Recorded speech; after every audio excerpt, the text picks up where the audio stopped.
दिल्ली की Rouse Avenue court ने शराब नीति केस में सीएम अरविंद केजरीवाल को 6 दिन यानी 28 मार्च तक की ईडी रिमांड पर भेजा है। जांच एजेंसी ने 10 दिन की रिमांड मांगी थी। सुनवाई के दौरान ईडी ने केजरीवाल को शराब नीति केस का मास्टरमाइंड बताया है। साथ ही दावा किया है कि इस केस से जुड़े कई इलेक्ट्रॉनिक सबूत मिटाए गए हैं और फोन तोड़े जा चुके हैं। दिल्ली शराब नीति मामले में सीएम अरविंद केजरीवाल कैसे फंसे, चलिए आपको इस वीडियो में बताते हैं। दरअसल दिल्ली की केजरीवाल सरकार रेवेन्यू बढ़ाने के लिए नई आबकारी नीति लेकर आई थी। इससे सरकारी खजाना बढ़ने का दावा किया गया था, लेकिन नई आबकारी नीति दिल्ली सरकार के लिए गले की फांस बन गई।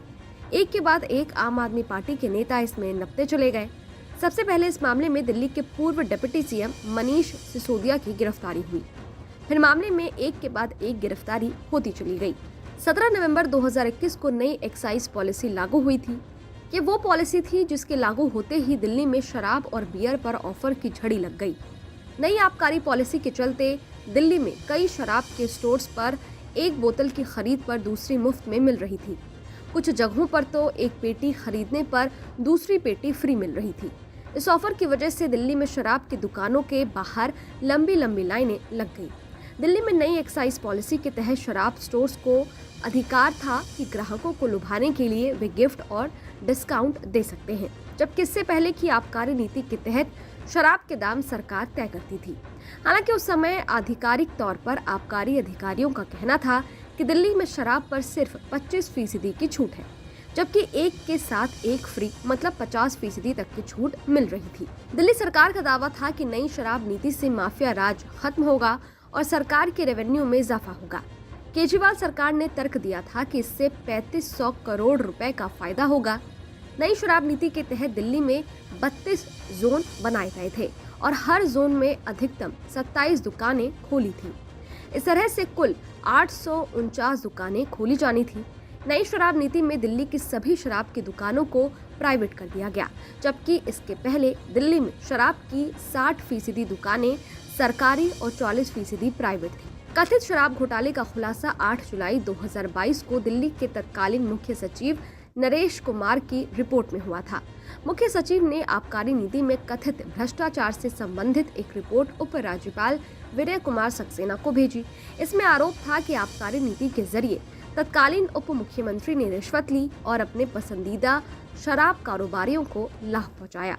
इसमें यह भी आरोप लगे कि इससे सरकार को राजस्व का नुकसान हुआ। बाद में उपराज्यपाल ने इस घोटाले की जांच सीबीआई से करवाने की सिफारिश केंद्रीय गृह मंत्रालय से की थी। जांच के दौरान दावा किया गया कि दिल्ली सरकार की इस आबकारी नीति से 144 करोड़ 36 लाख का नुकसान हुआ।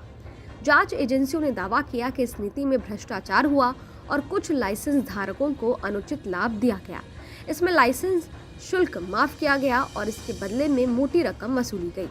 सीबीआई ने जांच के दौरान आप नेता मनीष सिसोदिया के कई ठिकानों पर छापेमारी की और फिर 26 फरवरी 2023 को लंबी पूछताछ के बाद मनीष सिसोदिया को गिरफ्तार कर लिया गया। इसी दौरान ईडी ने भी इस घोटाले में मनी लॉन्ड्रिंग के तहत अपनी जांच शुरू की और सिसोदिया को ईडी ने भी गिरफ्तार कर लिया। जांच एजेंसियों ने अपनी जांच के दौरान कई लोगों को आरोपी बनाया और उनकी गिरफ्तारी भी हुई। इस बीच इस स्कैम में आप नेता संजय सिंह का भी नाम आया। ईडी ने दावा किया कि आप के दिग्गज नेता और सांसद संजय सिंह मनी लॉन्ड्रिंग और आरोपियों की मदद करने में शामिल थे। पिछले साल ईडी की टीम ने संजय सिंह के ठिकानों पर छापेमारी भी की थी। इसके बाद संजय सिंह को भी गिरफ्तार कर लिया गया। ईडी ने अपनी चार्जशीट में कहा था कि शराब घोटाले के एक अन्य आरोपी कारोबारी दिनेश अरोड़ा ने मुख्यमंत्री अरविंद केजरीवाल के आवास पर एक बैठक की थी और इसमें संजय सिंह भी मौजूद थे। ईडी के चार्जशीट के मुताबिक सांसद संजय सिंह के कहने पर दिनेश अरोड़ा ने दिल्ली के कई रेस्टोरेंट मालिकों से बातचीत की थी और फिर उसने 32 लाख रुपए का चेक भी सौंपा था। दिसंबर 2023 में आप नेता संजय सिंह के खिलाफ दायर अपने छठे चार्जशीट में ईडी ने दावा किया था कि रिश्वत से मिले 100 करोड़ रुपए में से 45 करोड़ रुपए 2022 के गोवा विधानसभा चुनाव में इस्तेमाल हुए। इस तरह से आम आदमी पार्टी भी घोटाले की लाभार्थी थी। शराब घोटाले की जांच जैसे जैसे आगे बढ़ी, कई चेहरे इसमें फंसते चले गए। इन्हीं में से एक है 42 नेता के कविता पर आरोप है कि वो उस साउथ लॉबी का हिस्सा थी जिसने केजरीवाल सरकार की इस आबकारी नीति में अहम भूमिका अदा की थी। ईडी की टीम शराब घोटाले में दिल्ली के मुख्यमंत्री अरविंद केजरीवाल से भी पूछताछ करना चाहती थी। ईडी ने इसके लिए सीएम को अपना सबसे पहला समन 2 नवंबर को भेजा था। आरोप है कि जब आबकारी नीति तैयार की गई थी तब इस स्कैम से जुड़े कई आरोपी अरविंद केजरीवाल के संपर्क में थे। प्रवर्तन निदेशालय ने अपनी एक चार्जशीट में दावा किया है कि इसी केस के एक अन्य आरोपी दिनेश अरोड़ा ने भी केजरीवाल से उनके आवास पर मुलाकात की थी।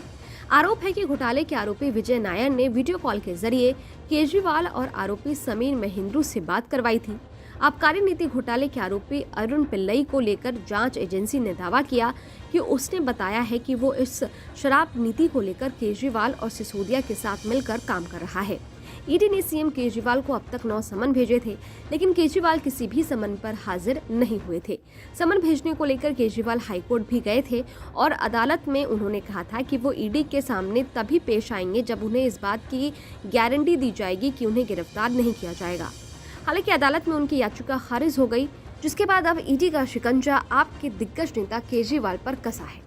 खैर, ये वीडियो आपको कैसा लगा? इस वीडियो पर आपकी क्या राय है? कमेंट बॉक्स में जरूर बताइएगा। देखते रहिए न्यूज़।